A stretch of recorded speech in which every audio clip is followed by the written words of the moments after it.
આપણે બધાને ભગવાનની મૂર્તિનું ધ્યાન કરવું ગમે છે નહીં? પણ એવી ઘણી વાર ફરિયાદ આવતી હોય છે કે ધ્યાન તો ખૂબ કરીએ છીએ પણ ભગવાનના દર્શન થતા નથી. પણ આમાં ભગવાને ખુદે વચનામૃતમાં કીધું છે કે ક્યારે દાખલો કર્યો અને અમે ન દેખાણા. માટે મહારાજનું ધ્યાન કરીએ તો એ ધ્યાનમાં આવે ખરા, પણ ક્યાંક આપણી ભૂલ થતી હશે. આપણે કોઈ દી હિંમત હારવા નહીં. મહારાજે કીધું પ્રયત્ન કર્યા કરવો, શ્રદ્ધાથી કર્યા કરો તો મહારાજ જરૂર દર્શન આપશે. ચાલો આપણે એક પ્રેક્ટિકલ અનુભવ કરીએ. બધાએ આંખ બંધ કરી જાઓ. હું જેવી કલ્પના કરાવું એવી બધાએ કલ્પના કરજો. તમારી સામે એક તાજું સરસ મજાનું લીંબુ પડ્યું છે. હવે આ લીંબુને તમે તેજ ધારવાળા ચપ્પાથી કાપી રહ્યા છો. ઇમેજિન કરતા જાજો.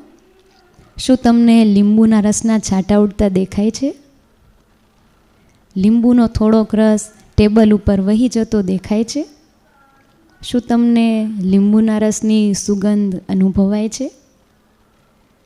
હવે એ લીંબુની અડધી ચીરી દાંત વચ્ચે મૂકો. પછી ધીરેથી દાંતને દબાવીને લીંબુની ચીરીને ચૂસો. શું તમને લીંબુના ખાટા રસનો સ્વાદ આવે છે? કેવી મજા આવી? તમારા મોઢામાં વગર લીંબુએ પાણી છૂટી ગયું ને? ખોલી દો આંખો. જોયું? ખાલી એક લીંબુના રસની કલ્પના કરવાથી પણ મોઢામાં પાણી છૂટ્યું. ખાલી લીંબુનો અનુભવ થઈ ગયો. તો આપણે મહારાજની મૂર્તિનું ધ્યાન કરીએ તો મહારાજ કેમ ન અનુભવાય? માટે પ્રયત્ન ક્યારેય મૂકવો નહીં. આ તો સામાન્ય આલોકની વસ્તુ છે, તોય એનો પ્રત્યક્ષ અનુભવ થઈ શકે છે. તો આ તો મહારાજ પ્રગટ અવતારી, આપણી ભાવનાને પૂરી કરનારા.